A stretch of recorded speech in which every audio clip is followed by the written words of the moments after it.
අහයන්ති නං නාබිනන්දති. පක්කමන්තින්න සෝචති. ඒ කියන්නේ එන අය දැකලා සතුටු වෙන්න ඕනෙත් නැහැ. යන අය දැකලා දුක් වෙන්න ඕනෙත් නැහැ.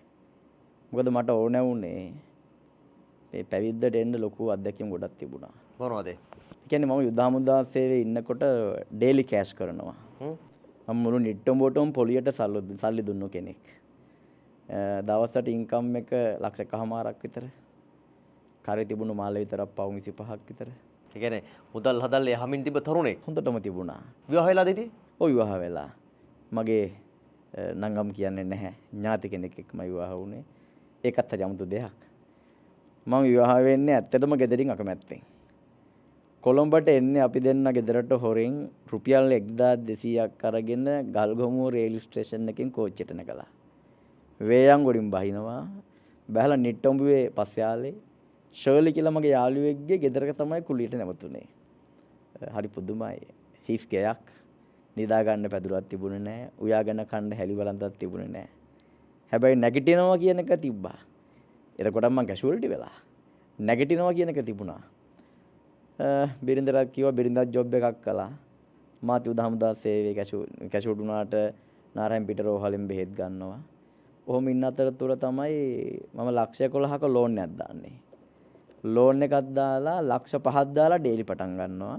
ඉදිරි පහෙන් මම්ම ඉඩමක් අරන් ගයක් හදන්න පටන් ගන්නවා. උපාසකම්මගේ පැත්තෙන් උදව් කළා සෑහෙන්න. අපි කියන්න ඕනේ කෘතගුණ සැලකීම වශයෙන්. ඉඩම ගන්නත් ගොඩක් උදව් කළා. නිවස හදන්නත් ගොඩක් උදව් කළා. හයර් දීව්වා. ඩබල් ඒ සෙට් 18යි 18 ත්‍රිවිල් එකක් තිබුණා. හයර් දීව්වා. එතකොට මම කකුලේ ඇන්ටනාවක් දාලා තිබුණේ. ක්ලචස් එකෙන් ඇවිදින්නේ. ඉතින් හරි ආදරේ කට්ටිය මට.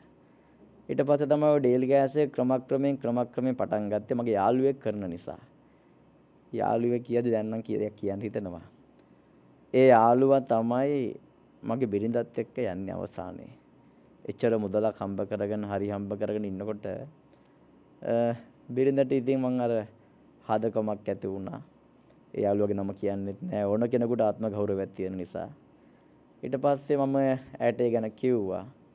ඉතින් අර මම දැන් කිව්වේ අර ආයන්තිනන් හබිනන්දති පක්කමන්තින්න සෝචති කියලා. ඒ බුද්ධ වචන මම හරි ආසයි. එන අය දිහා දැකලා සතුටු වෙන්නෙත් නැහැ. යන අය දැකලා දුක් වෙන්නෙත් නැහැ. ඉතින් ඔයා කැමති නම් යන්න පුළුවන්. එහෙම කියලා මං කැම්ප් එකට යනවා. පහෝදා උදේ ආරංචි වෙනවා බිරිඳ ගෙදරින් ගියා කියලා. එතකොට අවුරුදු 3ක මගේ පුංචි දුවෙක් හිටියා දුවත් එක්ක. දවස් 7ක් විතර අපේ ලහිරු මහත්තයෝ මං හෙව්වා. මොකද හේතුව තාත්තා කෙනෙක්නේ සෙනෙහසක් තියෙනවානේ. නමුත් හම්බ වුණේ නැහැ. හම්බ වුණා නම් ජීවිතේ ගොඩක් සමහරවල් වෙනස් වෙන්න තිබුණා. තරුණයෙක් විදිහට දඩබ්බර කාලේනේ.